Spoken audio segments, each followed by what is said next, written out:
Okay, it's a series. It's obviously being recorded in America. It's a slice of life. So in season 1, which episode does Paul Rudd cameo? Paul Rudd's a Mandalorian.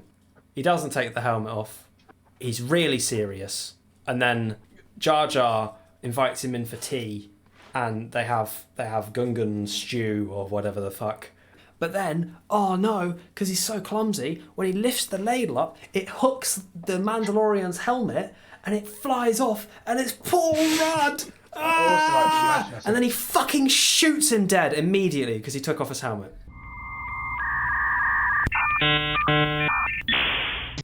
Hello everybody, and welcome to the FTR1 podcast, a podcast where we try something new every week. And this week we've taken that really to heart by trying everything new. So much so that Jack's oozing worry today, aren't you? Yeah. I'm terrified. Yeah, you said earlier you lost the plot. Where the fuck is he? I don't know. How will I? Oh, I hit my head. Oh. There he is. He's right there. Yay! So, Fantastic. in stark contrast to last episode, this episode has a pretty well, I think, established. I don't see how this can go wrong. Fingers crossed it goes wrong. I see how this goes. So basically we're all going to be taking it in turns to pitch a brand new Disney Plus show. Not just any show though. You might be thinking, is it Marvel, the one that everyone wants to watch? And we could go, no. You go, is it that weird one about the squirrel and the girl? And we can go, no. Is it the one about female empowerment, about a load of girls starting to play basketball? And we're like, no, because we're not in a position to kind of talk on those issues. Instead, we're talking about something we can talk about, and that is Star Wars, because it is the gift that keeps on giving. If the gift is Thank you, George. very poor Thanks, George. trilogies trying to ride off one trilogy's success. Very poor trilogies, incredible licensed properties, and some weird ass TV shows. Mm-hmm. Which is enjoyable when you get past the first one or two series, minus the Mandalorian, which is good from start to finish. That one bangs. I'll go out on a limb here and say that all the TV series are good. It's the films that are the disappointments. Yeah. I mean, we touched on this with the video game one. We were like, hang on. I'm pretty sure the reason our generation likes Star Wars is not because of the films. The films were bad, and even as kids, we knew the films weren't very good. I mean, they were fine. So guess off it was the fucking games. It was that Star Wars Battlefront 2 and Lego and the Lego Star Wars games existed, and we played the shit out of them. It was the Lego games and a bit of Star Wars Battlefront 2, but mainly the Lego games did the heavy lifting. I don't know. I think Star Wars is bit both. It was 50-50 for me. Lenses It has a lot of water in it. It's got a lot of mileage. To a TV series, like I think so. Especially, I think also with the fan base being quite dedicated to it, in like a lot of there's a lot of people who like Star Wars who like it a lot. Also, and Westerns used to be like 3-4 hour epics, which is around about the length of like a mini series nowadays. So like, whereas a movie, you have to be Avengers Endgame to get to 2.5 hours. No one else has done it. No one else gets that unless you're James Cameron or Peter Jackson. You know what? This just in. I'm bored of standing. Do you know what? You were standing. I know what happened to Chris when he did the yeah. Oh yeah, you get more energy unless you're tired, and then you don't get more energy. And he's always got the bed. There he is. I'll stand up when it's my turn to present, which I don't know when you're going to do that. But probably first, because I don't fucking have anything. So yeah, we are going to be pitching brand new Disney Plus Star Wars shows. What about? Well, I don't want to brag, but I watched the Fact Bean video about my area that I want to explore. So I have 15 minutes worth of knowledge, which is probably all taking the wrong end of the stick, because this was not the full 15 minutes. This was the bit after the main topic of the video, which you talked about for 2 minutes. And I love the clothes. The cold clothes. Yeah. Well, I'm not bringing that back. Jesus Christ. Don't. Why did you have to mention it? I've killed it. It's dead, Mum. The penguin in the zoo's dead. No, it isn't, Astral. Yes, it is. Look at him. He's not moving, and the zookeepers are picking him up with a shovel. You know, that's a cold close. People like to pretend things aren't dead, but we know. We know. Write down in the comments if you've ever seen a dead penguin in the zoo before. Yeah. Mm-hmm. We won't read it, but do it anyway. Now, I'll read. I don't have lickety split of an idea, so I'm gonna listen to you guys intently, and then yoink the best bits. Right. In my eye. For my piece de resistance. I have one thing floating around my head now, 2 things, and they're gonna be in it, but nothing else. Okay. I think show it how it started. Mine is. I don't think mine is a good opener. Because mine is so high concept that I think it will kind of make the others look a little bit sedated in comparison. Do you ever do anything that isn't high concept? I've never seen you do a low concept thing. I mean, like, you're all about the concept. I argue nothing with else. a specialist of Bronze Age swords that they got the historical order of swords wrong, because I spent the entire night watching the election, and I argued with them for a good half an hour of my hour-long lecture, and I ended it with an apology because, as with most things, I realised I'd talked for a very long time, which is something for this year I'm going to learn to let other people talk, so just talk over me whenever you want. Well, we do, but the problem is you don't stop. You don't either. stop. Is the Yeah, it's that there's no yield. Let me say, I have every faith in you, but I'll believe it when I see it. You know, it's.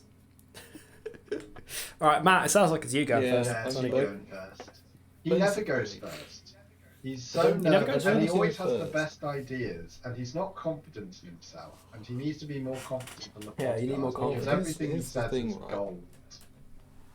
Exactly. So when he gets tech issues at the beginning of a podcast, it completely destroys that podcast sense of flow, and we end up getting stuck on a bit without him. That is true, but that is more you than him. He's the it's bread. more that you need you sort of you're a creative that needs tying down, much like George Lucas, and really being restrained in your creative process. And it takes 2 people to do it. And if one of them can't show up, then you are let loose like a rabid dog. I would actually say that I need somebody to tie me down.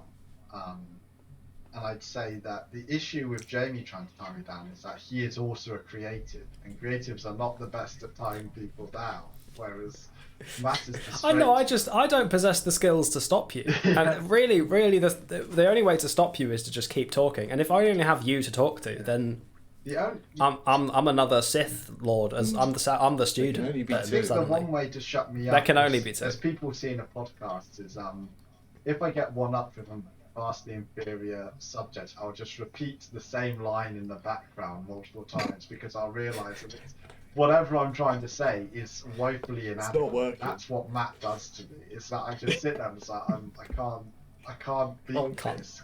Can't compete. Oh, well. I hope all of that banter gave you enough time to formulate your thoughts. Yeah. So I don't know how much you guys do know about Star Wars, but it's expansive. There's a lot of it. It's quite expansive. Somebody's called Kid Fisto, which is a very important. He was my favourite Jedi. He was my favourite ever Jedi, and I don't know why. He was everyone's favourite. Because he was. Was he really? Had cool tentacles, and he was young. He had cool tentacles, and he did that funny thing where he just forces him and just smirks, and that's like the closest thing. And he's in the fight. He's in the cool fight, and he's the coolest looking one of the cool people in the cool fight. Kit Fisto. How sick is that? And he never speaks, which is better, because generally Star Wars characters are less cool when they start talking. Yeah, that's why Boba Fett is like so like. Yeah. Yeah, 100%. 5 lines he had, and one of them was ah. Exactly right. It's like I'm watching the movie. If I close my eyes, it's like it's on the telly. He's got it, yeah. Okay, well, the thing is someone has gone away and mapped out the whole galaxy. And I've got it right in front of me, right here. And are you doing it's like hefty. a David Attenborough documentary series? Pretty much. Oh, I'm so Chris. about it. I'm so about it. Give me where we're visiting on our episodes. Give me how many episodes do we have and where are we going in each episode? And tell me about it. We've got there's a lot of places we want to avoid probably some of the mainstream ones. We don't need any of the Coruscant. I swear to God, if we go to Tatooine. Yeah, no Tatooine. No Tatooine. It's got 2 suns. It's hot. It's sandy. It's hot. What about Bothawui?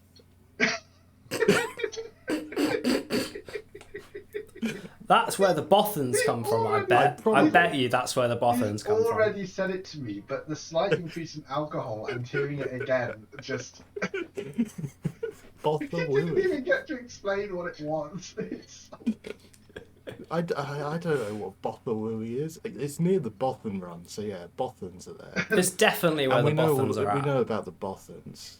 It took many Bothans to achieve anything good. Yeah, we all know about the Boffins, but say somebody watching didn't know anything about the Boffins. To be fair, Maybe we should explain it for them. I think there is one comic book run of the Bothans getting the plans, but the Bothans, there is. The Bothans are basically dog people.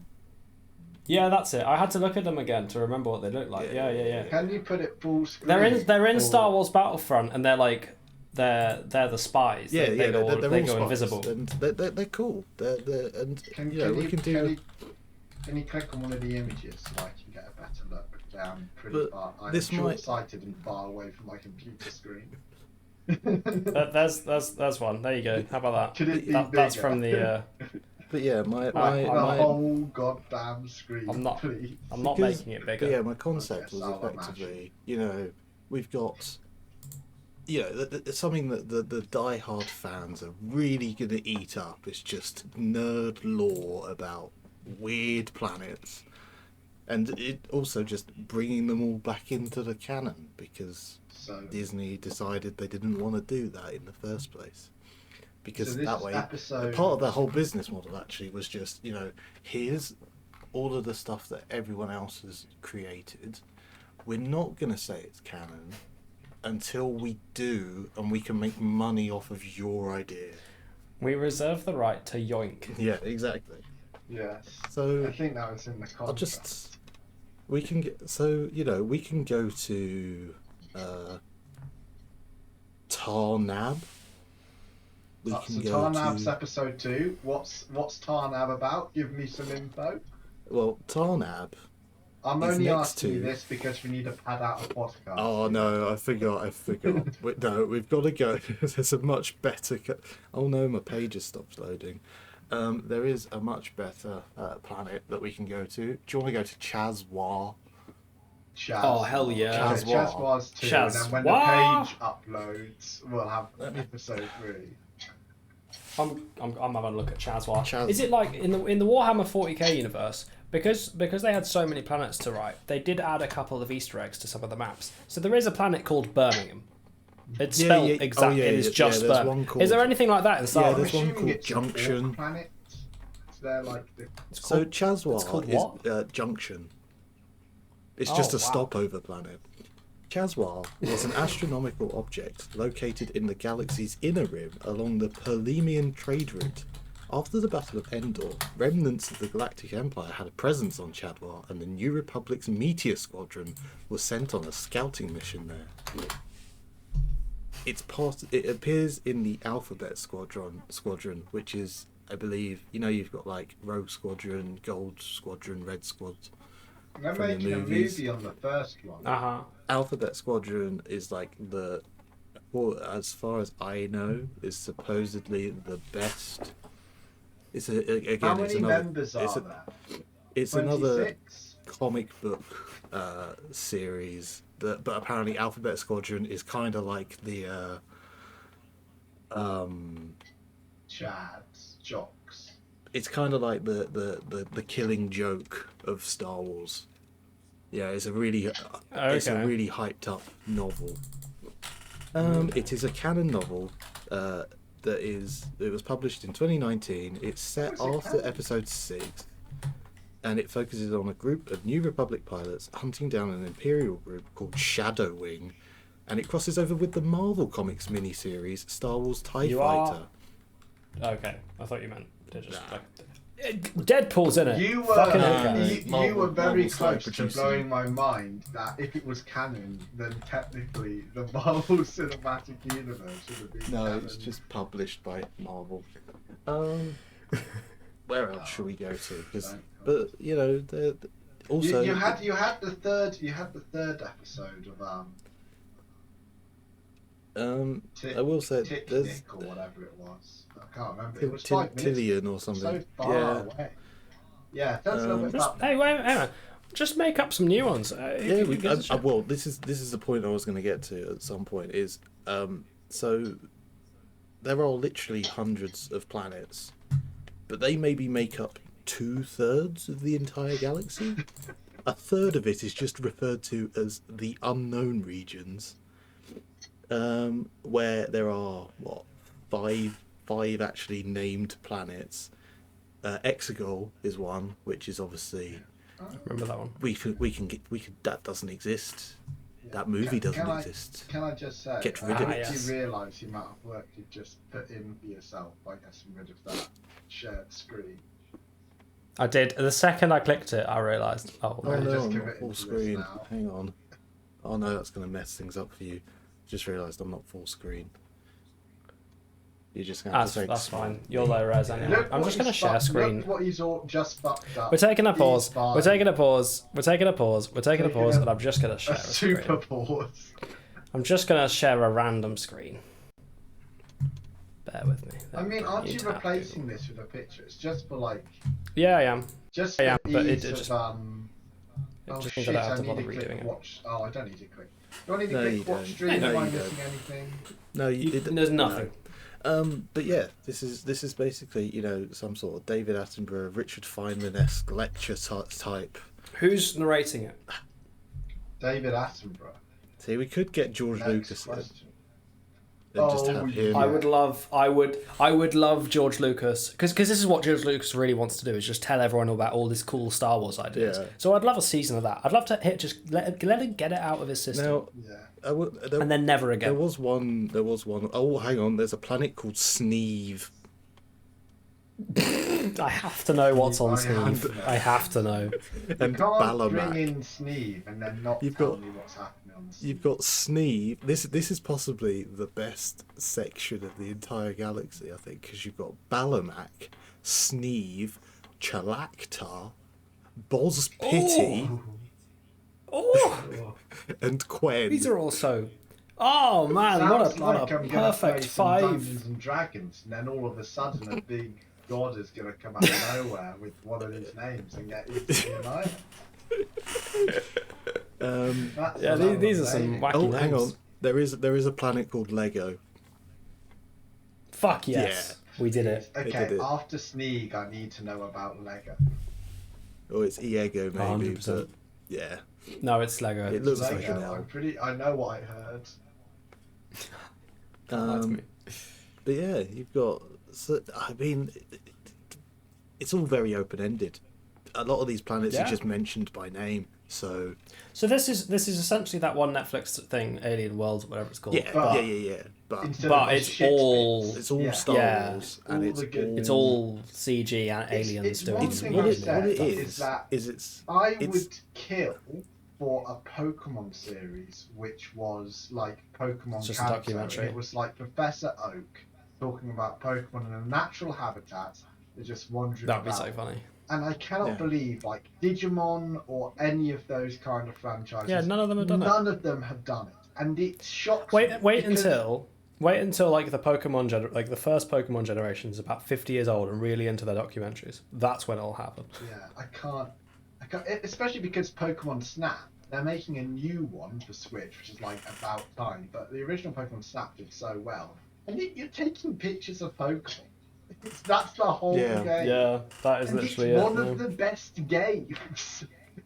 Because it's just, the world is designed for it. And I think Star Wars, similarly, is so prepped for having. Well, I don't know how much of The Mandalorian you guys watch, but in the beginning of Series 2, the first planet they go to this urban city where all of the dark spots have like these hounds in the darkness that like tear anything to shreds. And I was just sat there like, I would legitimately want to know more about this planet. And a documentary style would be like, it would be so I think also what would be fucking awesome. what would be a good way of creating it as well, especially for some of these planets that are much less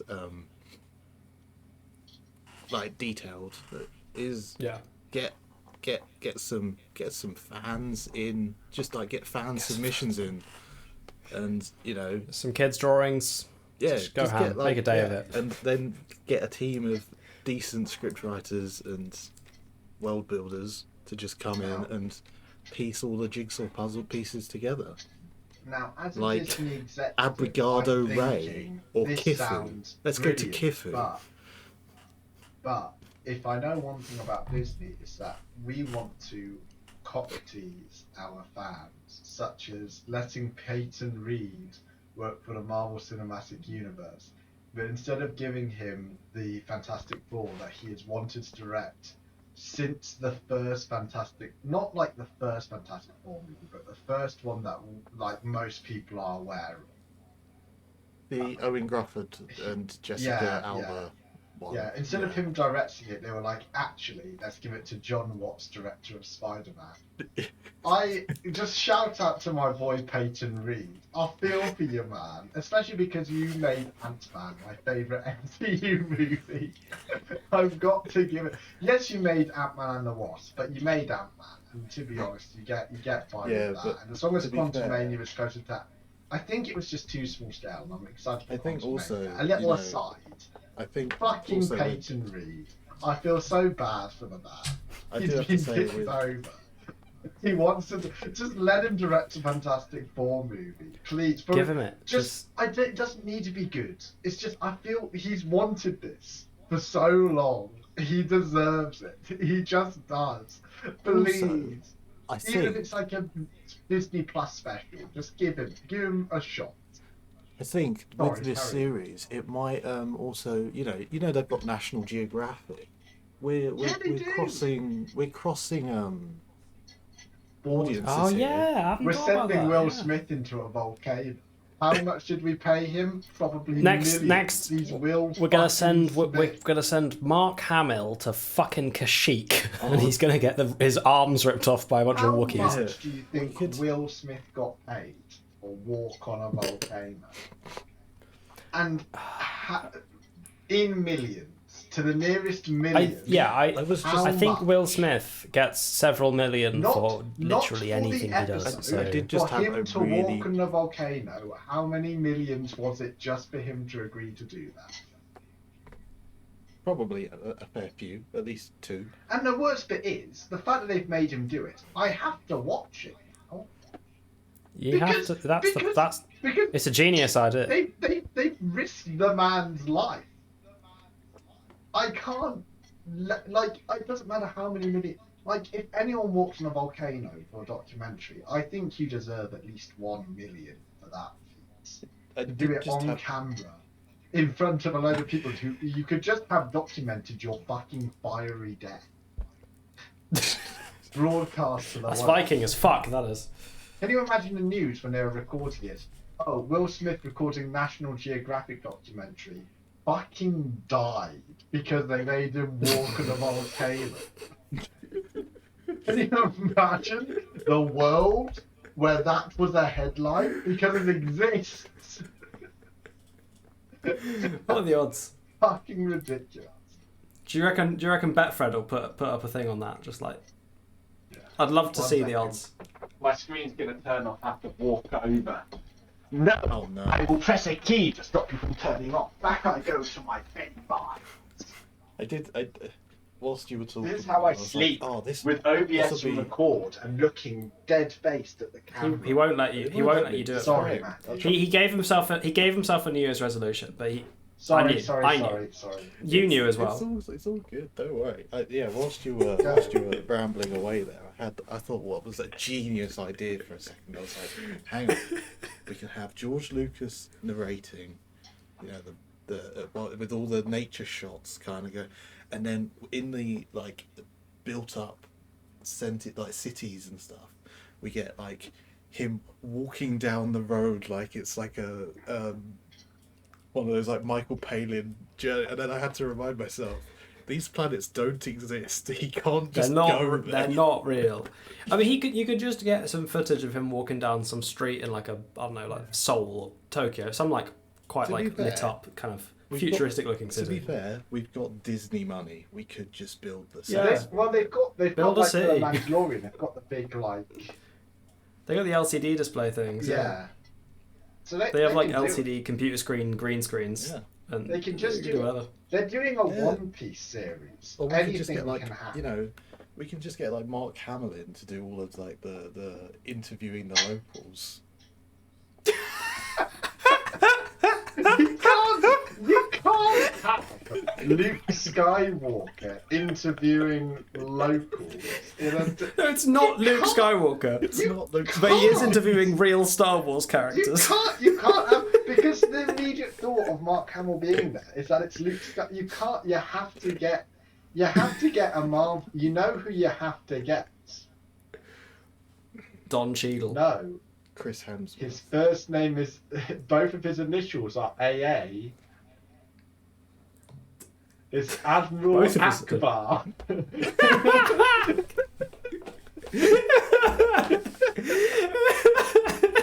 We just get a Mon Calamari, just squid man walking around. Going, Right. I just love that they're called Mon Calamari. yeah, like it's so on the nose. Also, it's interesting. painful. Interesting fact about that planet: there's two races from that planet who are both like spacefaring people, like Squid significant. No, one's a squid type, and one is something It's not. else. And they're in the movies and things. and Side they come up, there's, like, Side there's- podcast. What is it? Look it up. Wait, so are you not thinking about like? Is this not like because in the Mandalorian he goes to a planet where there's Mon Calamari everywhere, and then there's also like these other very Fishy similar people. like slightly more starfish looking possibly, people. but I mean, I've not seen the Mandalorian, so this is not How from have you What's it not? called? How have But you? I I haven't gave got you round a to it. goddamn Disney Chris. Plus Chris, account. I haven't got round to it yet. Don't worry, I'll get round to it. You disgust me.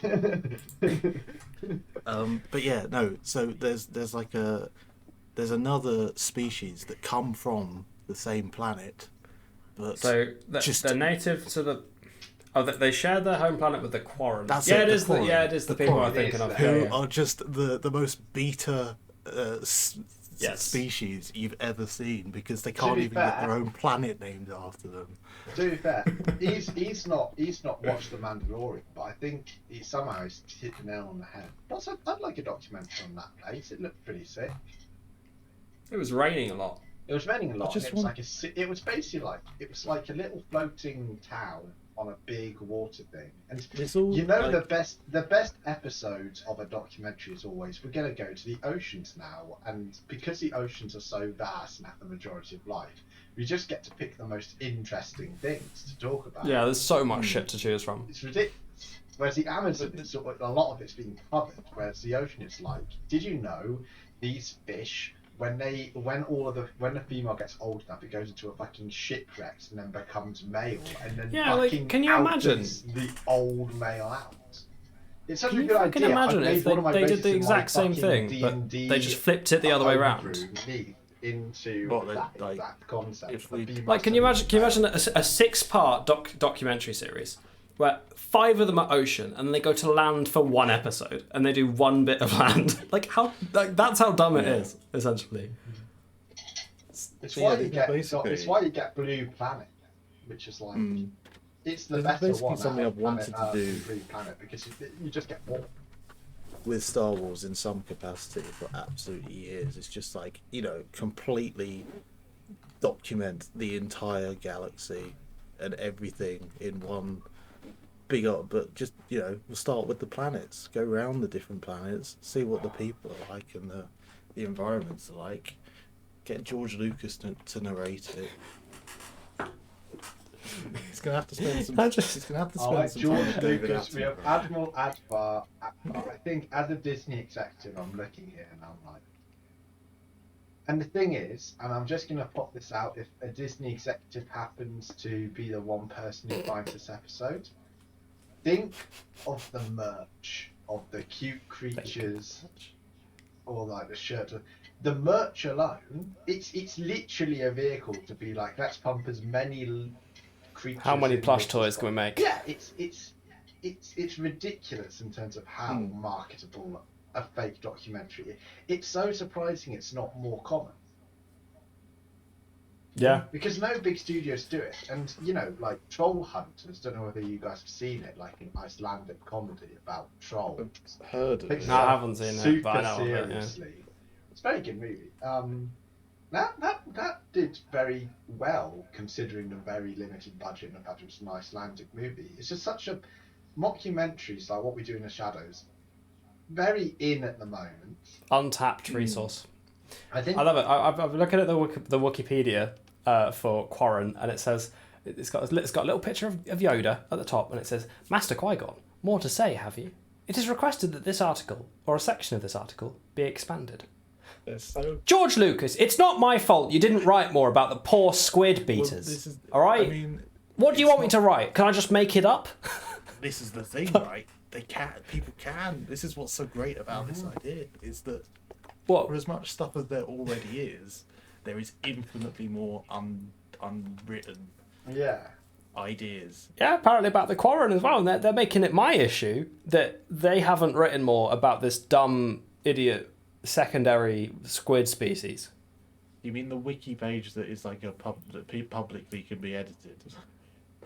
Yeah, they're being like, "Oi, you make up more about these people. There's not enough here that is here, so you need to go away, have a little creative writing project about the Quarren, who have never been bar 1 episode of The Mandalorian where they're, spoiler alert, they're not very important. They're just goons. They're just there. Like, they're there to be. As far as I can tell, they're just fishermen. That's it. And I think And they're not even good fishermen. They're bad fishermen. We can end series 1 on the planet of Firere, because that's home to the Roches. It's near the end of the planet, so there might be Ewok type creatures there, even though they come. Fuck from yeah, the merch! moon. Give me those little minions. Give me those little minions. Come on. I think partway I want through Firere. the I think they're episode, just you do like need to pop down. fire-breathing lizard folk with fur. Genius. I do have to say, partway through the episode, you do need to have the point where it's like, okay, we've done 3 episodes and we've got 3 more episodes to go. We need the one location that people have heard of just for the trailers and such. Okay. So, Mr. Star Wars Worldwide, in your almighty knowledge, what is that? What's a planet that people will recognise? People will recognise that you can tap, like something like Coruscant, but I don't think there's a lot of things there, is there? No, Coruscant is just a big city. It's all city. It's a city planet. You could do Corellia, because that's where Han Solo comes from. They're like a mining planet. You see them at the very beginning of this, like the planet at the very beginning of the Han Solo movie, but it's not really. The only thing is, it's a mining planet. It's a planet that's a big hole, basically. I think it has you could to do be like Mandalore. That's topical. Actually, no, you could do Alderaan, pre-blown up. No one ever knows really what is going on No about one's ever been to Alderaan, do they? Alderaan. Like, No one's ever been. I love it. It's been the funniest thing, and I noticed it when I watched the first episode of season 2 of Mandalorian. That sort of city that you go to. I was just thinking, like, there are no in Star Wars. There are very few cities, and it's because Coruscant is all of the cities, and so they just never bothered to do another one. Like it's so weird. There's no cities in Star Wars. The other one There's is almost the none. casino city in The Last Jedi. Yeah, there's like 2 of them, but they're not like, it's not the same. It's not like massive. They because they blew their load doing like the biggest mega city possible. They didn't feel like they ever wanted to do a big city anywhere else because it'd be confusing. Yeah, I mean Coruscant is kind of because it's like the center of the. It's OP. It's the center of the Republic. It's where all of the planets coalesced to It's build a Earth. society. Did it grow up Like Coruscant future in the Earth. new trilogy, or is that just some back in? They blew up. No, 5 they blew up planets in the new 5 trilogy. planets that probably might have been Coruscant, One of them but might they have don't been specify. Coruscant. But I'd be surprised. It was like the center of power. Yeah, maybe. I don't know. because Ask George Lucas.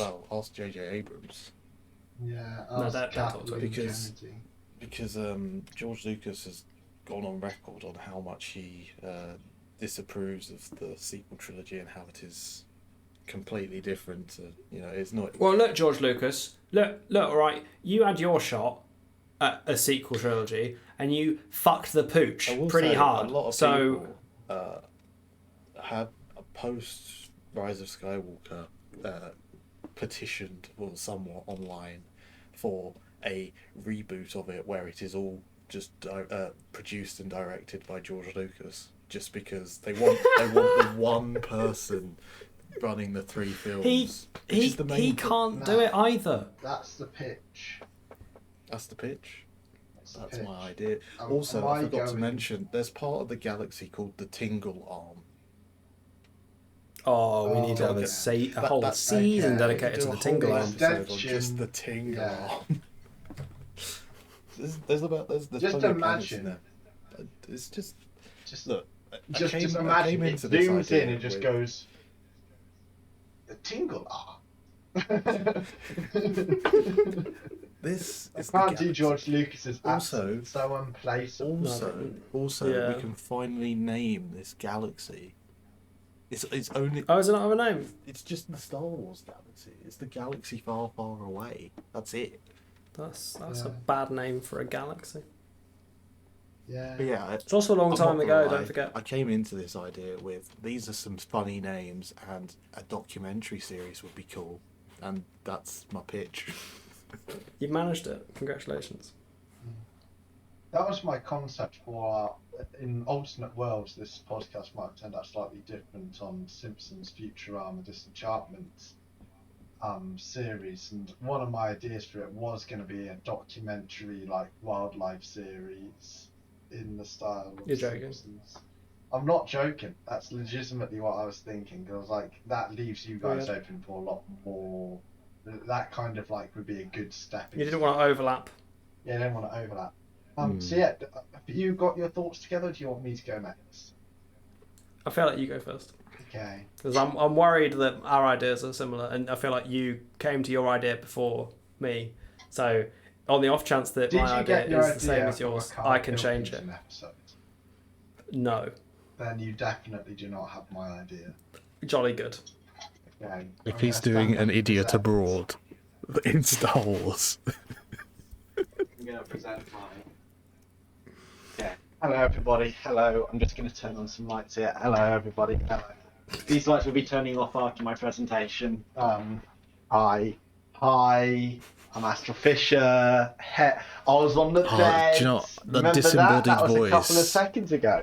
Real cool. Get bamboozled out of the me. way, chair. Anyway, Star Wars. A galaxy, some would say vastly unexplored, especially the Outer Rim. The Mandalorian is exploring parts of the Outer Rim and how they've kind of been developed. But that's something that the Mandalorian, Ahsoka, the show with the female character is probably going to be the main character, the Knights in the New Republic or whatever. Oh, the fuck. Acolytes. People care more about Ahsoka. Let's be real here. Okay, Yeah, Ahsoka you guys are is already dealing with MVP. that. And in the centre of the galaxy where the Republic is, we all know, we're all there, we're all thinking, what stories are there to be told there? It's the Republic. Everything's great, you know. So I'm thinking, when I'm presenting my idea and what I want, I'm trying to think, what hasn't been explored? What's something that has been decanonized and therefore we have infinite possibility there, but it's somewhere that has never been explored in Star Wars before, yet it's the explanation for one of the core mechanics of how the entire Star Wars world functions. I see Jamie's looking there confused, and Matt is waiting for me to get to the point because I've already told him what my concept is. Well, I will tell you. Long ago, in Star Wars Legends, in an episode, Carl Pilkington spoke about something else and then went on to, as a tangent in the video, or it was at the end of the video, he said that in hyperspace, you are going through, technically, another dimension to get from place to place. This is called hyperspace. Now, what happens if something breaks on your way through hyperspace? Because hyperspace is just a sub-dimension, it is not stable, and if you're not going at high speeds, hyperspace does not function. Well, in old Star Wars Legends, you would be ending up in other space. Star Wars Other Space. A Disney Plus original series. The one thing that everybody hates about Star Wars is the fact that they tried to explain midichlorians and what the Force is. The Force is the magic of the fantasy genre that Star Wars very much takes place in. Star Wars is not in a galaxy far away, far, far in the future. It's a galaxy long, long time ago. It is technically a fantasy series. It is in the past. So, Otherworld is the accumulation of fantasy in the Star Wars world. We follow 3 intrepid scavengers of the Otherworld.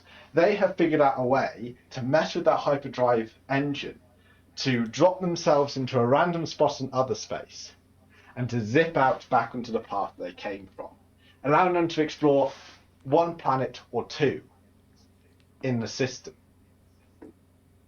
In other space, whereas the Force is the sought-after commodity in the original universe, in our original Star Wars universe, in other space, the Force is omnipresent. The Force is something that the plant in a pot can harness. And instead of having a light and a dark side of the abundance of Force in this area, we have a Force system which can only be described as ripping off some of the ideas of the DC universe, where the Force instead is a spectrum of colour, white and black representing the light and the dark side of the Force, but the red, blue, yellow, green, purple, orange, pink, violet, all these other colours having different properties of the Force. These characters go in, and this is just how the Force works now, because we've eliminated any previous canon and we can do whatever the fuck we want because we're Disney and want to sell these fucking toys. Imagine how many different lightsabers we can sell when there's a Jedi now for every colour of the rainbow, including grey. That's the canon part of the Force, though, the Grey Force. Yeah, the Grey Force is there canon. are multiple colours. The lightsaber colours are a thing. They got Tom Baker to voice a bison that was the physical embodiment of the Grey Force. At the moment in the new series is that Ahsoka is being portrayed as kind of the Grey Force, and she's in contact with extraterrestrial beings, which is where I think we can introduce this concept into our 3rd year of Disney Plus programming. Mm-hmm. Now, in this universe, they're gathering stuff to and fro. But as they are bringing more Force objects into the universe, they are awakening a dark evil. Coming from another Carl Backfiend video, there is a Star Wars character who is so powerful with the Force, she has been stuck inside of a mega structure. I can't remember what her name is. But she's so powerful that she corrupts and turns Jedis and Sith insane to get them to come over and free her. And she is known as the most powerful Force user. You're talking about the daughter, I think. The daughter. That's exactly who I'm talking about. So Who are they the daughter of? So the daughter, the father. The Force? You've got the father, the daughter, and the who's son. in the Clone Wars. No mother. I'm remembering the video stuff. now. It's all Clone Wars stuff. Which is canon. A boy. So basically, with these other colours of the Force, they are basically, you have one person who is very interlinked with the Force whilst they're in the universe, but can't function it outside of the universe. And they can't really control the Force, so they kind of, it's very much stated with their emotional state. When they're angry, they actually have the Red Force and they set people on fire and such. They can't really control their Force. And there is another character who is going to end up fighting the daughter, who she is Force death. The Force does not affect her, and she cannot affect the Force. She's just completely immune to the Force, but she cannot harness the Force in any way. Otherwise, she's a regular person. She just can't interact with the Force. The third character is a robot, because we've got to have a robot. We've got to have a robot, and the robot is going to be this cute little fucker who's walking around, and he's like, he's broken. What's his shape? What's the shape? You've got to have a gimmick. So he goes, beep beep, and he's like the I am Groot. Whenever people miss this, just like, what is he saying? It's just like, oh, he's just saying hi, just like. He said hi like 3 times. Like, yeah, he's broken. He's fine in there. It's just when he speaks, he can only say hi in his robot tongue, so he can't actually say anything. He's got a perfectly functional mind, so you get little I am Groot, very competent moments with him. But his cute thing is that he can only communicate with hi, hi, hi. And he's also, whereas you kind of have this complexity with the cute characters, he's a very optimistic character. Whenever one time they're trying to sell some Force goods and they come across a shady dealer, and he's like, you take one step closer, I'm going to shoot you. And he kind of tumbles on over. He's like, hi, it's nice to meet you, hi. He's always getting the gang into trouble. He's like, oh, we know you mean well, but you've accidentally, said a swear words to this. Yeah, what you're telling me is if this were a J.J. Abrams movie, they would have wiped this fucking droid's memory. It was the first first thing they did was reset his factory settings so he could function properly. But because he's broken, that's kind of how they get into the other dimension. Is that because he's a misfunctioning droid, he's the thing that kind of messes up the navigation system to take them out of hyperspace and pop them back in, so they can't fix him because he's how they get their money. But it just means that they have this very optimistic and very gullible and very gung-ho droid who's just very happily wandering into danger, which gives us the concepts of the episodes. Plus, as a lot of people have said, with Ahsoka, they're probably leaning into Admiral Tarkin, I think is his name. I don't know. He's a blue man. Grand Admiral Tarkin. He's he's going to be like nasty a big bad, cool probably dude. in the main thing with all of the new series, is what people are thinking at. He can do like karate if Admiral or something. Tarkin is He's karate Star Wars Thanos. I'm thinking we position him as the Loki and the daughter as the Thanos. Look what I'm doing. Not I'm building blocks. Thrawn. Yeah, Thrawn.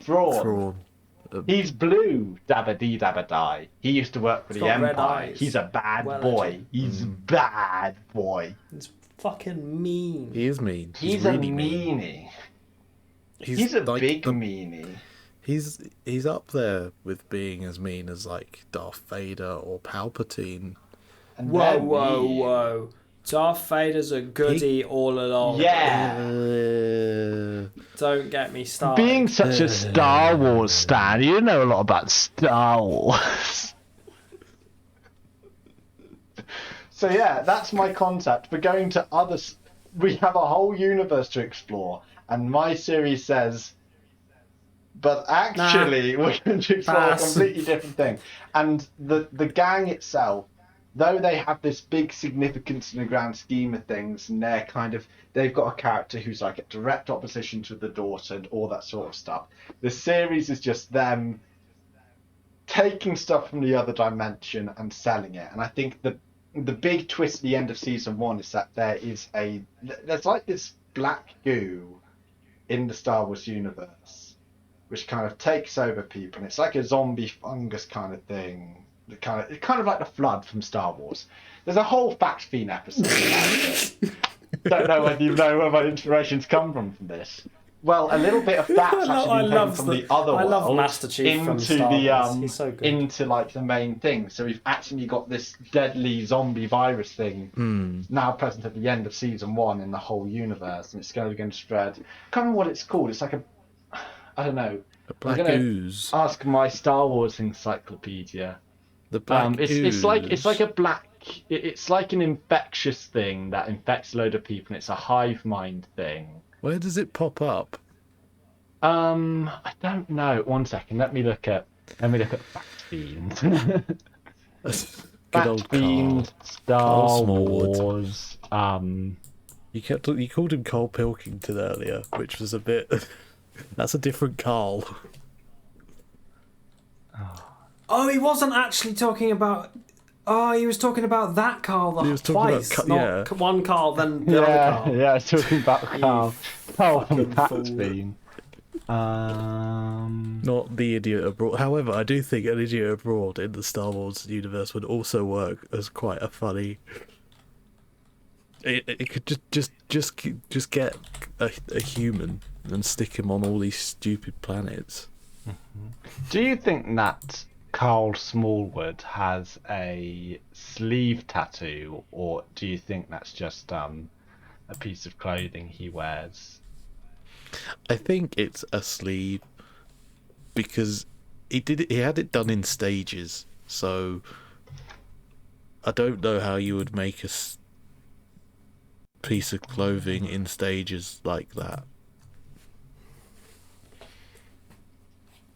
Why would you lie about having a tattoo? That'd be ridiculous. To be edgy. What? I'm trying to think what on it was. I bet you who Aura Singh probably does have a tattoo. I'm trying to think of a Star Wars character that acts edgy but isn't edgy at all.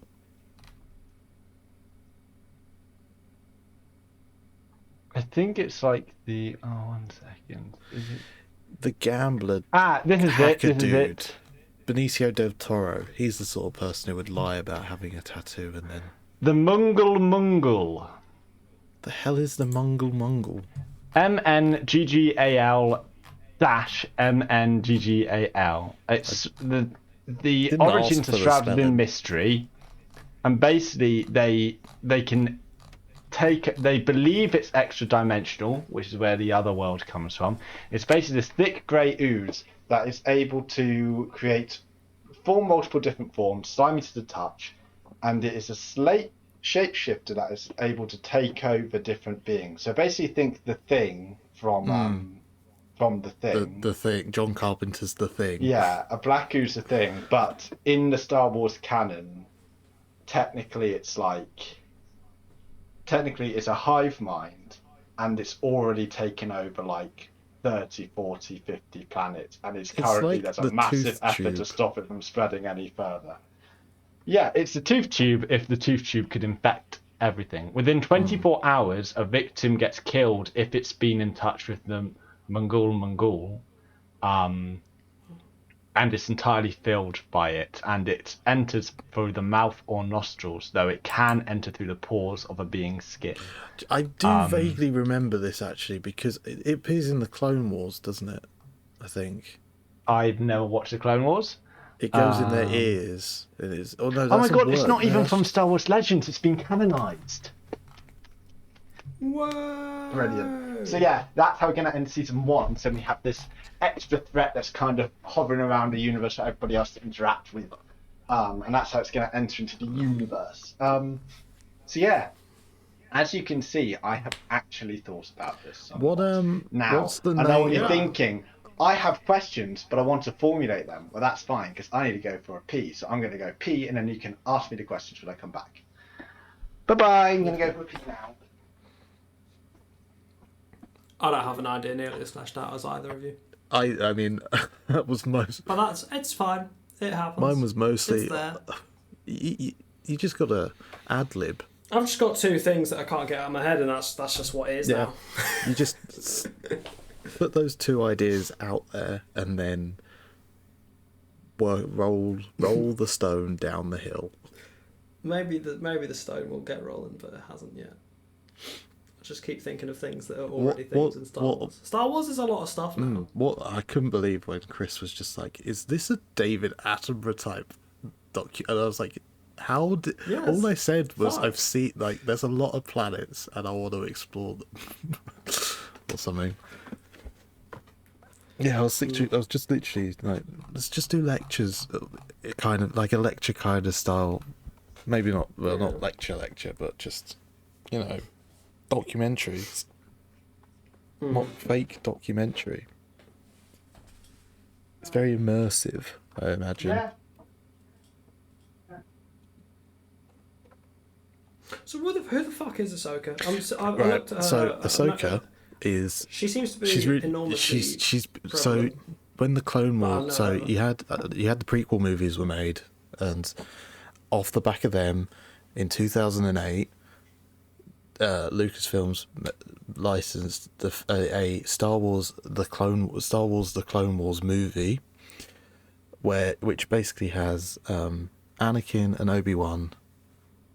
They start in a battle, and then they get called back to go and find Jabba the Hutt's son, and Yoda approves Anakin having a new Padawan, even though he didn't ask for one, and Obi-Wan Kenobi did. And that's Ahsoka. So Obi-Wan wanted a new Padawan, Anakin didn't. Yoda gives Ahsoka to Anakin, and then Ahsoka goes travelling around with Anakin. By the end of the Clone Wars, she ends up getting framed for something that she didn't do, and because the Jedi Order treat her so badly, even when they realise they've made the mistake, she leaves and is like, "Nah, I can't come back to this. I can't. It's too much. You guys were properly gonna you really didn't believe me, even though I hadn't done anything." And then she turns up again in Rebels and is uber powerful now. Fights Darth Vader, which is at the end of season 2, and goes travelling with this guy called Ezra, who's the main character from Rebels, into this other dimension kind of thing where there's doorways to different points in time, and the things are all weird and it's all black and white. It's very it's kind of like what I imagine Chris's other inner world, other space is. From what I learned about the Star Wars canon, which by the way I haven't read any of the books, so all of my information. I've not read any of the books. I just watch videos on the books. But I believe that other space you're talking about was made by the father, so it does link into all of this. Mm-hmm. Yeah. I think it does kind of introduce some of the concepts. Yeah, the father, the son, and the daughter. The son and the daughter are kind of like the embodiments of the light and the dark side of the Force. And the father is kind of like the interim, the Grey Force. Yeah. And the Grey Force turns up a bit in Rebels, and then obviously by the Mandalorian, and when Ahsoka turns up, she's gone full on grey. She can use the Force, but she doesn't. She's not part of the Jedi Order or the Sith. She's straight down the middle, which is what Rey. It's all about balance. What Rey was meant to be. Weighing shit up. But then they made the it's dies. When you watch episode 7, you go, oh, so they're going to be going through the morality of the Force. It's really interesting. It's a really good place for it to explore that, life isn't just about good and bad. It's kind of about the in-between. And Ryan Johnson makes a movie and you're like, well, 50% of the movie was very good. I really like the Jedi stuff in there. God knows what they were doing with Finn, but I think he just didn't know what to do with him. But it explores kind of like the expectation of kind of destiny, and that not everyone's destined for something, but that doesn't mean you can't do something about the future, and we make our own destiny. And then you think that actually does, even though we should have really introduced the grey part of the Force by this point, it does lean into those ideas more. And Rise of the Jedi comes over and it goes, what if Chewbacca got his medal again? And Chewbacca gets his medal and you're laughing your ass off. And you look at the guy next to you and he for the entire time he's had to deal with you laughing for the whole movie. And you can just see the point where Chewbacca gets the medal, the man physically breaks. I'd lost and it. He just goes onto an unstoppable rat. Like I'm chatting and laughing through the entire movie, and this is the first time where this man just cannot be stopped with his anger. He's just going off, and until the movie ends, he's just talking about how much this movie has shat on everything he's believed. I don't know who I'm talking about, Oh my god. But that's, I think if The Rise of Skywalker, if I'll remember it for anything, other than the fact it's the most hilariously bad movie I've ever seen in my life. It's not the fact that it's so bad. funny it's bad. It's so bad that you can't help but laugh at the entire thing. It was the fact that I saw the movie Break a Man when I went to go see it. And that's really all I could ask for from a movie-going experience. So even though I don't think it deserves the money, I think my money was well spent. Up a Star Destroyer that is in space, and it's fine. It works. Yeah, I like the bit when Falcon says, on your left, and then all the Avengers turn. Oh, wait, I mean the start, when all of the Star fleets come. Yeah, all of the people. It's people. It's just people. Imagine if Lando Calrissian is like, I know some lads, and the people of Manhattan walked out with like a garden trowel. Yeah. That's the equivalent of what happens. It's so funny. It's so funny. I need to watch it again. I need to. The difference between Marvel and Star Wars is that Star Wars tried to bring in all of its interesting concepts through the TV stuff and comic books, but didn't capitalize on any of it. They so like. Well, actually, I don't know. I guess this is kind of the problem that they both. Well, Marvel did it better than Star Wars, but you bring these, you introduce these ideas in TV, but they never get there's no crossover so much with the movies. But Star Wars kind of goes, here's we're introducing the TV, we mention it in the movies, everyone's expected to know what it is already. It's almost like the polar. It don't focus on it enough for people to actually understand what it is in the movie, but also they bother to make the reference to it from the TV show. It's just, what's the point? Whereas at least Marvel kind of separated the two things out as two almost separate entities. With the TV series, it's like it makes sense that you wouldn't. It makes sense in the concept of what's in the TV series doesn't impact on the whole what would happen in the universe, but in the Star Wars TV series, the concepts they deal with are so overarchingly pivotal that any one of them could be a trilogy all on its own. Exactly. And the fact that it has all of them and it mentions them, it's not afraid to mention them, but it utilizes none of them. It has not the balls to go there. It's so funny. It's established that you can re-establish it, and it's literally the stories write themselves.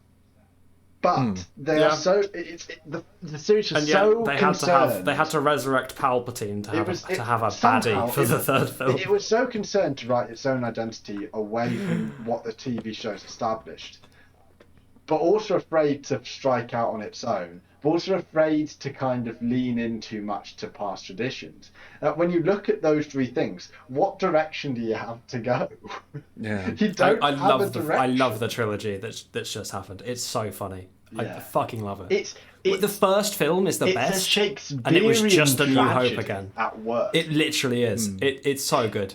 And that it's meta as well, that the directors literally, like, one goes, we're going to go this way. The middle one goes, no, I'm going to go the fucking opposite way, fuck you. And then the other guy goes, no, I'm coming back, and also, double fuck you, I'm going not only the way I was intending to go, but I'm going to have to bodge all of it, because you fucked everything, but I'm stubborn, so we're going this way anyway. Come hell or high water. He had the trolley problem, and instead of picking one path, it's the comic He bought book a second where train. he's literally grinding on both rails, and he smashes all of the people.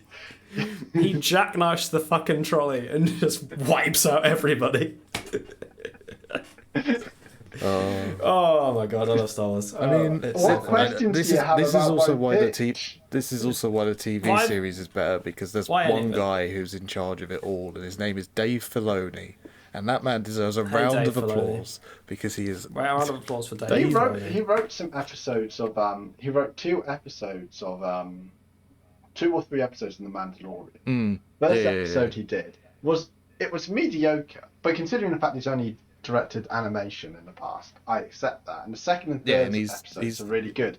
And in the documentary behind the scenes, he was like, I was on set with John Favreau, and I was like, it's such an honor to do this, but like, I've never done this before. I'm not gonna be good at it, but I am. But I know that, and I'm going to try my fucking hardest to try and pull this together. And it's such a relief to hear somebody say that, to be like, I'm not going to be good at this in the first shot. And this is the first thing I've ever directed live action. It's in a fucking Mandalorian, the first Star Wars show. And he does a decent job in the first time, but the second and third time, he does an actually really good job. He's like, you can see he's improving. And the fact that he's still in the second season going, I still have so much to learn, makes me think that he's only going to improve. So like, which episodes does he do? Is it all season 2? Well, because he made Ahsoka, he did one in season 1, and he did the Ahsoka episode in season 2, and he did another episode in season 2 as well. So which one's the one he did in season 1? Very good. It's very good. Which one did he do in the first one? If you know how he just keeps everything on track. Because he when people come in with a new idea, he will work with them to make the idea work without ruining something that's already happened. And that's Anyway, question I have for you, Christopher: what's your ship called? What's the ship they travel in called? What's the ship called? Also, you have to have like a shape for it, because they're all shapes. Well, and it's also you have to have a obviously shape for the pyramid. droid. Okay. And I think he's called the Tutankhamun. I think it's called the Wedge. Is it wedged its way in? The Wedge. It's the slab. I'm thinking of like the Millennium Falcon and such, and like. Yeah, the You've wedge. got it's. I mean, you've got the Twilight. That was a ship from the Clone Wars. The Executrix. That's Grand Moff Tarkin's Star Destroyer. Executrix. Yeah. That's a bad name. You've got Home One.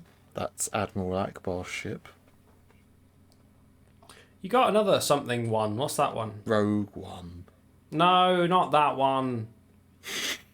For Jango Fett's ship, what's it called? Oh, Slave One. Slave One. Yes. Ah, that's a cool ship. Yeah.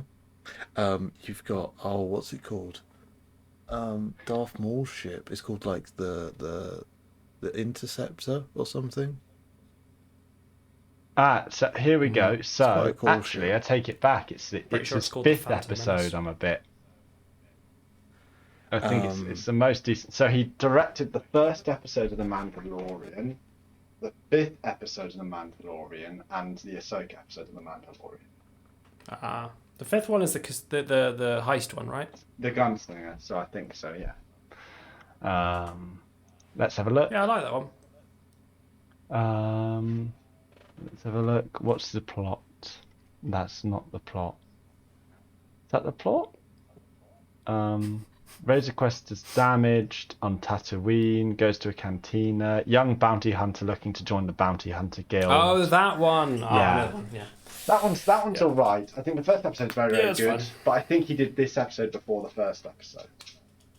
Interesting. And this is the episode he wrote, whereas the other one he just directed for the first episode. What's the tone of your intellectual property? I think it's not a comedy, but it's quite it's like Indiana Jonesy. It's very Quips. yeah, quippy, haphazard, fun adventure. I think it can get quite scary and serious, like it does in Indiana Jones. And I think also with it being a Lucasfilms project, I think Indiana Jones is a really good basis for a direction. It's like once the Indiana Jones movie comes out, the fifth one, I wouldn't be surprised if we got a Disney Plus Indiana Jones show. I just think it's also the fact that the entire thing is that they're going to another dimension to take artifacts to sell them in the real world. So it's all these mystical artifacts anyway. It's basically Indiana Jones in the Star Wars universe. We're literally combining the two processes. So you have That's pretty good.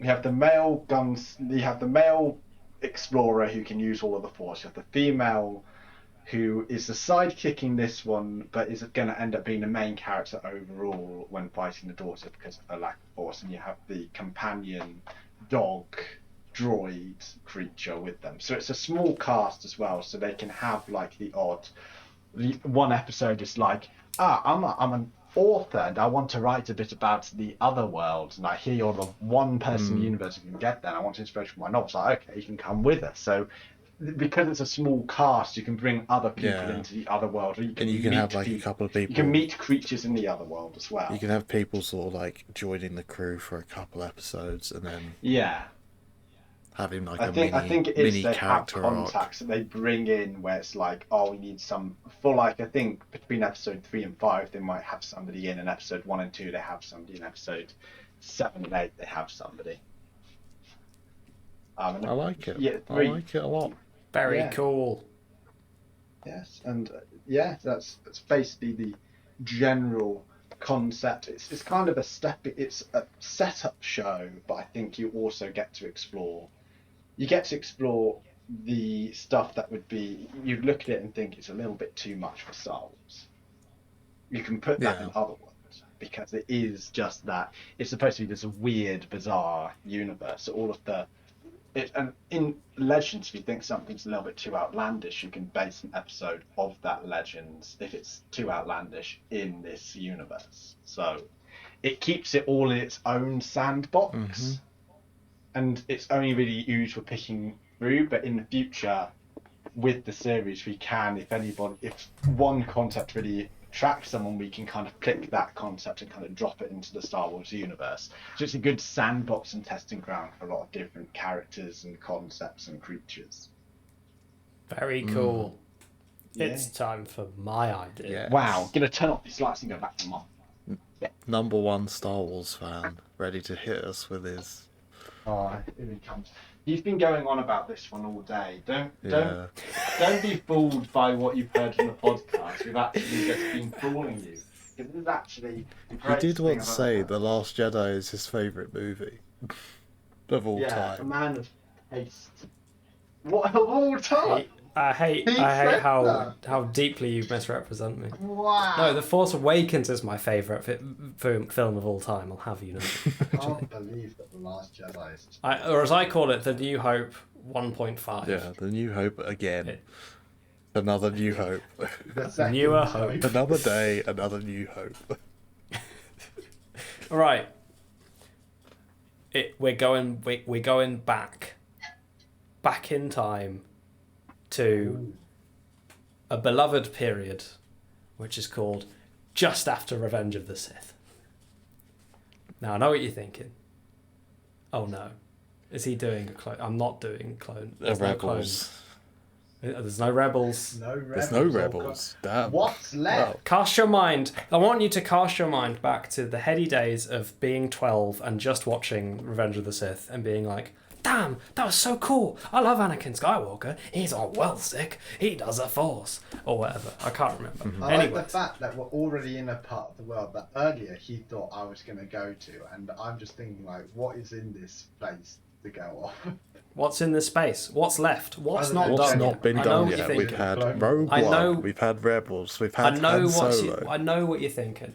Okay, I'm excited. this is a divergent timeline Oh, where General Grievous, because I can't fucking remember He didn't whether die. he died or He did a die, thing. yeah. He's, Obi-Wan- well, he's He not did die, dead. but he comes back in the Clone Wars. He's not dead. the Clone Wars is set between episodes 2 and 3. Shut up. Yeah, so he I don't comes care back, he's still about all of your alive. nonsense.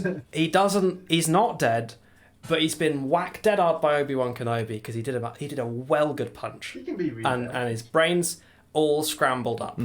He's still got all his lightsabers, but also he's kind of nice now. He's not. He's lost some of the kill drive. He's the Iron Also- Giant. Also, Jar Jar Binks is alive. I don't remember if he died. He didn't die. He's there. He survived. Good. Well, he's not dead, and he went back to General Naboo. Grievous.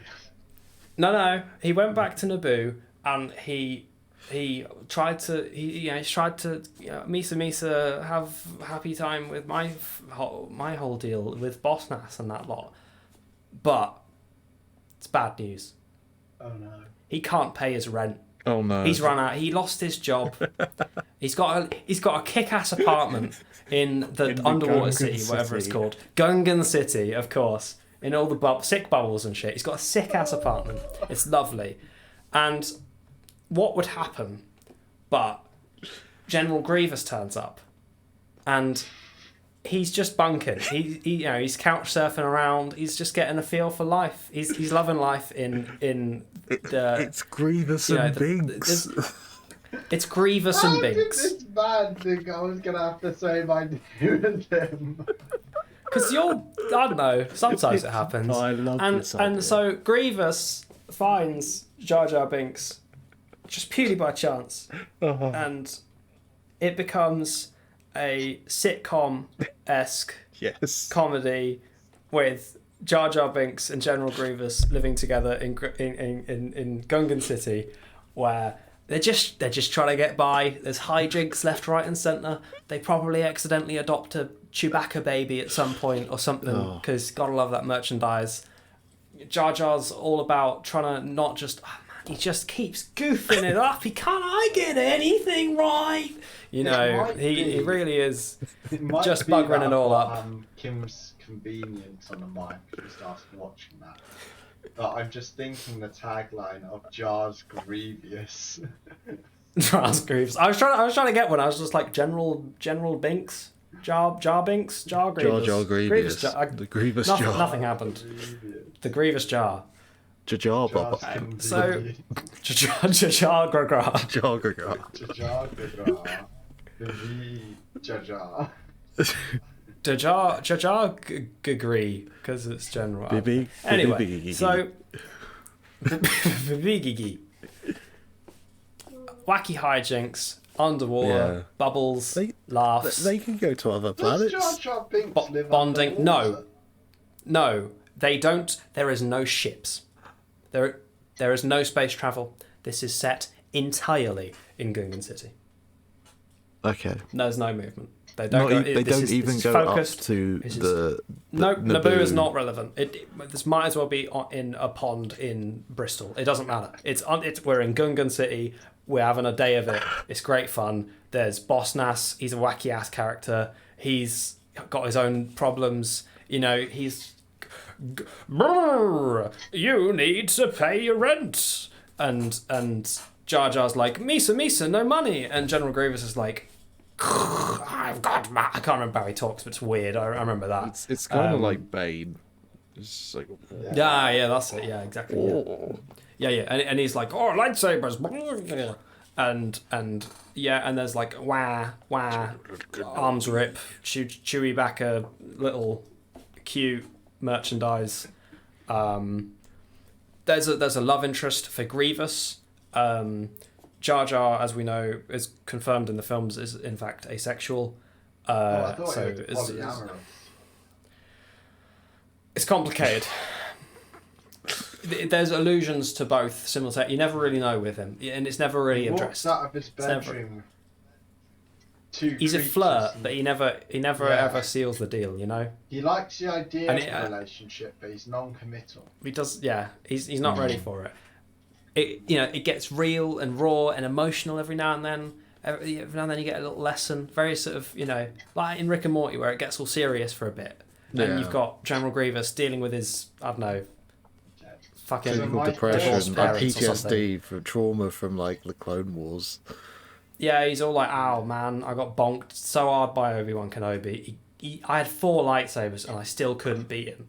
And he feels he shot me with inferiority a gun. Complex. He shot me with a He's a Jedi, and he shot me with a gun, and it worked. Ridiculous, like unbelievable. How? And we just because he's Obi-Wan Kenobi, he just gets away with shooting people with guns. Like that's not a crime. I mean, really. It's great fun. There's probably some droids still. There's maybe one droid from the Battle of Naboo that Jar Jar's taken back to his apartment because it's like a trophy. The one with the red head. Killed this. The one with the red head, exactly. And he's like repairing it, and it's all wacky. It's all wacky and weird, and it kind of it's like it's one of not the super battle droids because they're stupid. It's one of the weird weedy ones. The B1 battle and droids. It's being all wacky. It doesn't know what soup is. It can't do Raja. toast very well. I'm assuming this droid cannot like function. Toast. To the Moss and whatever Chris O'Brien played. I can't remember my hands. Oh, Roy and Moss. Roy and Moss. Roy and Moss. It's very Roy and Moss, and Boss Nass is essentially the boss of the country. So my question is, okay, it's a series. It's obviously being recorded in America. It's a slice of life. So in season 1, which episode does Paul Rudd cameo? Paul Rudd's a Mandalorian. He comes in, you never see his face. He doesn't take the helmet off. He's really serious. And then Jar Jar invites him in for tea, and they have Gungan stew or whatever the fuck, and it's all this wacky hijinks about trying to look it's all table manners and oh no, General Grievous messed up the etiquette. He's got too many arms for the forks. Oh no! Oh no! He used the fish spoon. Fuck! And then he's tried to drink it, and he's now short-circuited it, so his face is in the soup. and yeah, it's and then Paul Rudd's there like, I'm a Mandalorian and I'm not making any jokes because I'm serious. And then the final act, he goes, Jar Jar goes, would you like some more super Mr. Mandalorian? I can't remember like the weirdness of how Jar Jar Binks talks. It's that bad, annoying. but it's not like they have to tone it down because he's talking constantly. More juice. Would you say like a more super, sir? And with his ladle, he pours the ladle. He pours the ladle into the bowl of the soup. But then, oh no, because he's so clumsy, when he lifts the ladle up, it hooks the Mandalorian's helmet and it flies off, and it's Paul Rudd. And then he fucking shoots him dead immediately because he took off his helmet. I like the idea of every that's the finale. The end of Jar Jar Binks being shot dead. And every subsequent and he wakes up every single time. Bandages over his chest where the gunshot's gone. It's always in the same place. Yeah, and he always wakes up in Gungan Hospital afterwards, and General Grievous is there, like, That's the end oh, credit you're scene. such a silly Billy, man. What are we gonna do with you, eh? And he goes, Misa, Misa, keep With the end dying. credit scene, is this before or after we thank all of the 20 translations and dubs of the series? On Disney Plus? Yeah, no. So it's super duper short. It's like really only like 15 minutes long. It's 20 minute episodes, but 7 minutes is taken up by credits. It's real bite size, real sort of just Steven Universe-esque almost. It's very it gets in. It has the little sort of premise of the show as a simple little scenario, and then they solve it every time, and then Gungan Man dies, and then rinse, wash, and repeat, and a billion seasons. So who does Richard Ayoade voice? That's a good question. So Richard Ayoade voices the droid. The battle droid. Because Richard Ayoade can only ever voice a droid, apparently. Yeah. So he voices a droid. Matt Berry's in there. He's Boss Nass now, but he's doing a good job. Yeah, Brian Blessed was too expensive.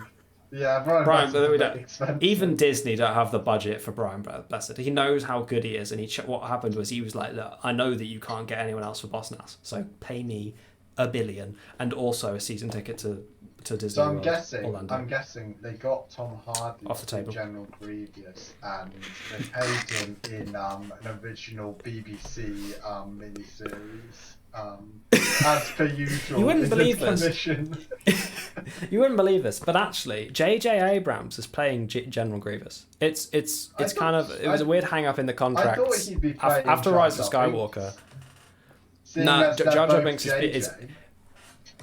Well, yeah, it's true. So but it's JJB, not JJ. So JJ Abrams is actually his wife. I don't know who that is in real life. I don't know if he's straight, but his wife is playing Jar Jar Binks. It's sort of like a cute kind of subtext. It's like husband and wife sort of thing. Quickly. So they thought, one of you. Yeah, that's right. JJ Abrams' wife. Imagine in if this you was married universe, to a man now, wouldn't you guys have this on your faces? I sure would. It's especially Katie McGrath. Casey. I don't know who that is. Look that up. Katie What's McGrath. she done? Is she an actor? If not, this is like she's got an IMDb, so we're good. We're starting off well. What? She was in 60 Minutes. 60 Minutes. I don't know. American, I don't know what to tell you. I understand. She played herself. J.J. Abrams' wife is what she's listed as, which is fucking shockingly sexist. But then again, I also unknowingly refer to her as that. Producer and executive. So she was born into money and she pays for it. I got it. Makes sense. Wow, now who's throwing shade on Katie McGrath? No, I'm throwing shade on producers. Don't twist my words. Producers are there for a lot of money, and I only respect the producers who spend money on movies I like. Okay? If you're spending money what movies has she produced? Give me that list, and I'll decide whether. Well, so the only one of the main pictures I keep seeing of her is her and JJ standing in front of a banner that has 2 logos on it: Star Trek Into Darkness, Microsoft. So I don't know about you, but we might be seeing her again when it comes. She might approach us. She might approach us for the Master Chief plans that we have. Gonna have to keep on a good side, I guess. Yeah. And as she looks like an avid gamer, so I'm sure she has some very strong opinions. If she's a gamer, then she's good in my books. Exactly, I love gamers. All gamers. I need a poster saying "gamers allowed." I need to know: is she a hardcore gamer? Room. Has she played Overcooked? Let's only know whether someone's a hardcore gamer. Some people Overcooked too much; they get stressed out by their shitty internet, and they are salty it's about wild, having it again. You get stressful sometimes. Else having fun shouting at them. All right. Do we have any more questions for?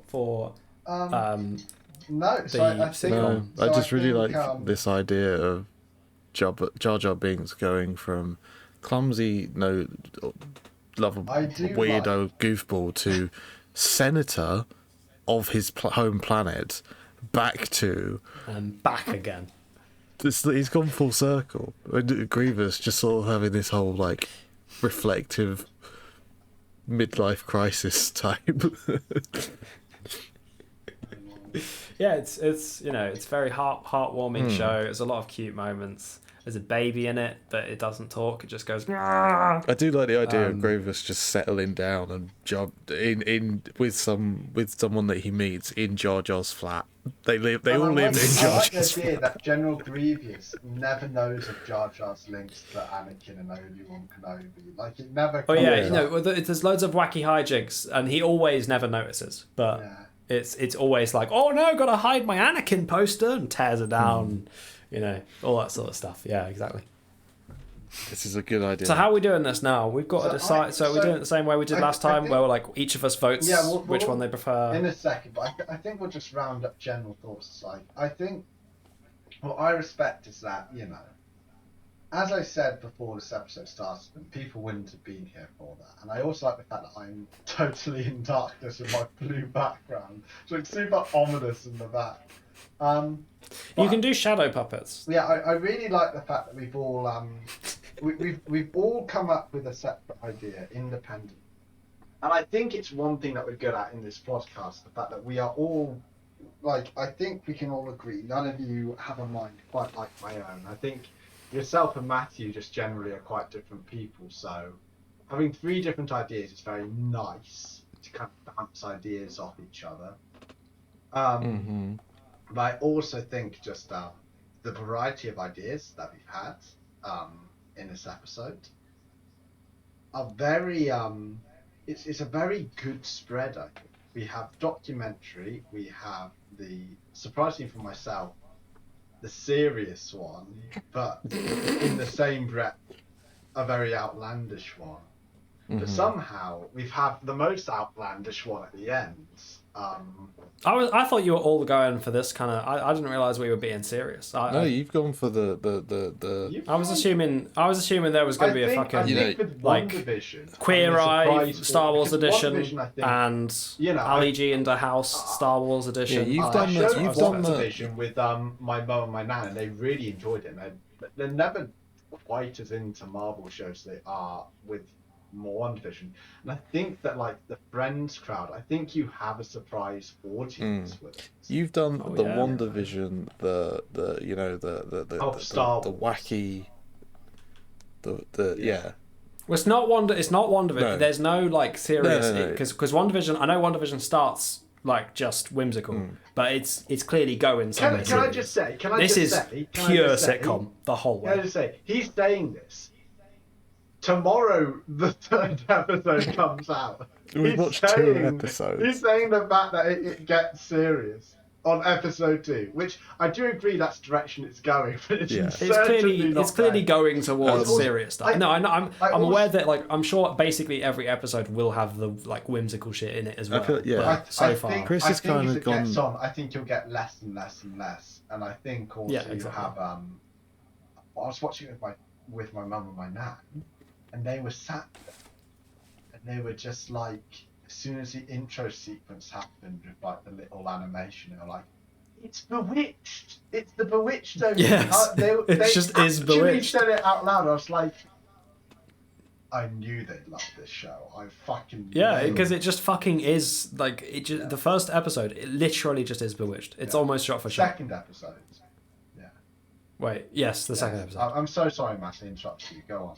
Yeah, no, I was just saying, like, yours is much more a more straight edge. This is the kind of direction I can see a Star Wars TV show going in, with a very interesting original concept thrown into the mix, rather than it just being like, you got your Ahsoka, you've got who's going to be like traveling around trying to find something, trying to learn something about herself. You got the Acolyte who's trying to protect 200 years in the past. You've got Rogue Squad, Alphabet Squadron, or whatever they're called, the other spin-off of the Mandalorian that's just like, here's a group of pilots having to go and rescue people all the time. They're nice. They're nice, new, interesting ideas we've come up with. We did well. And I think that with Matt, Matt has hit onto the. I think the thing is that if we ever do one of these, I think we will have a couple of these where we all pitch an idea. If anyone ever goes to documentary route with a fantasy world, it's always like if it's history focused or animal focused or any kind of form, and that kind of documentary focus on that subject matter, it's just the one thing I constantly crave. Makes notes. Do more documentary style ideas. Yeah, I do. It is my as somebody who watches documentaries. Like I remember I went to a party once whilst we were at uni, and we were there, and we were very, very hammered and such, and the typical uni stuff. And we were at the party. I just got somebody vault over a wall. I had somebody come up to me, and they were like, "Hey, do you want to hang at the party?" It's like, yeah, I'm pretty happy here. It's just like, well, A, my girlfriend has just cooked us a dinner. B, BBC 4 starts doing all of its back catalogue of documentaries at this time, and I was like, I've got to come with you to see what's on TV. And I had an amazing because I dropped off some food earlier. I was like, I'm just going to drop this off here for some snacks, and it was all cooked for us when we got in with like a load of extra stuff. And I was just there, and I was like, "You've got on a fantastic girlfriend. I'm having a great time. This is amazing." I can't think of a phrase I want to know more of just getting absolutely shit-faced. Watching documentaries, eating good food in good company is like my dream. I like being with people, watching stupid shit, interesting stupid shit. Interesting stupid shit. Not just stupid shit. I like it to have something interesting going. So yeah, we should. Matt, do you guys want to say anything? Your choice. Because I think I've talked about both of your guys' shows. If you want to talk about each other's. Oh, I said I like. You said about Jamie's. Jamie, do you want to say anything about Matt's? So are we actually like voting or? Yeah, we are going to vote. I just think if we talk about all the concepts, then Matt's idea is simply like one of those things that, I'd really want to see, and it's like it's so easy to do. They could genuinely do it, and why the fuck not? Simplicity. It would have to be someone interesting narrating it. It would have to do. So, we shall do the shit. vote, and then we'll do we'll do a post-vote discussion, and then we'll wrap up after that. Yes. Yes. So. Well, I mean, I think we have voted. Who wants to lead the vote? I led the vote last I'm time. voting. So I think, I'm voting for Matthew. I'm voting and his for documentary. Matthew. Who's Matthew voting for? I'll give it to Jamie just because it's such a that's idea. It is. You cracked it as soon as you described it to me. I knew exactly what it was going to be. All I had for the entire time Chris was talking and you were talking, I was in the back of my, I was like, I do need to also think of something, and I just had Jar Jar Binks. You had Jar Jar Binks in General Grievous. It's a fact. I was listening to it and I was like, this is like the first episode of WandaVision spread out for a whole series. It's like if it never got weird and it was just that, and it was. It's the fact like the first episode of WandaVision. People should do that more. It's such a charming introduction. Yeah. But the characters aren't quite developed enough. Whereas in Bewitched, we've kind of got a grip on the character, and on episode 2, it really does shine. Whereas I think. Jar Jar Binks and General Grievous are such a force of nature in the opinions of the fans. It's a powerful. They're two of my most favourite. They're like my two favourite prequel trilogy characters. I think. Also, just because they're two of the most interesting. Personally, I'd say Jar Jar Binks. Different. And I think General Grievous is cool, but I really like Count Dooku because he's so over the top evil, but. Yes, he's not even the main bad guy. incompetent if you think about it. He's also None of his plans like really work out. he's also just like he wants to be rich as much as he wants to be evil. The only reason he's being a dick is because he wants to become rich. He's an arsehole. Yeah. He's not even got any philosophy behind it. He's just a bit of an he just wants to arsehole. make money. And the dude's literally a count. He is like He's a count. he has an enormous wealth to actually begin called with, Count Dooku. and he 1, 2, just wants 3. more. Well done, Matthew, on winning. Yeah, I guess if you the- won. We're gonna. Disney Well are called. deserved. They're gonna make it. It's gonna happen. Don't worry. Well deserved. It's as I said at the beginning of this podcast. As much as I talk a lot of shit and I love having high concept ideas and such, and Jamie is very much a creative, the understated Matt always has the genius best of ideas. the podcast is always Matthew. not at all. Because It's infuriating. unlike I'm pretty much like a geyser, a never-ending geyser of ideas, whereas Jamie is very much a stream of creative, slowly developing ideas that very much formulate into stuff. And Matt's I like a think dripping tap. Matt is a meteorite. He's going to change the ecosystem whenever he lands, but they're infrequent. He technically counts because there's some water on the meteorite, but like he's blowing a hole in the operation. He's changing. Like I might be a waterfall, but if he lands in the area, I've been flattened and I'm forming a lake before I can form the river out of the lake. He shapes it up so much. And it's He just had to say Star Wars documentary. Again, I and mean, I always I didn't say I want Matthew to have more confidence in his ideas because it's always just absolute gold. It's always so genius, and I'm always so jealous. I'm just like, he comes in with one idea, and it's so good, and it's so unfair. He needs to. I want the meteorites to strike more often. I want us to be shaking in our I've got to turn into a meteor shower. Yes, Exactly. Please turn into a meteor shower.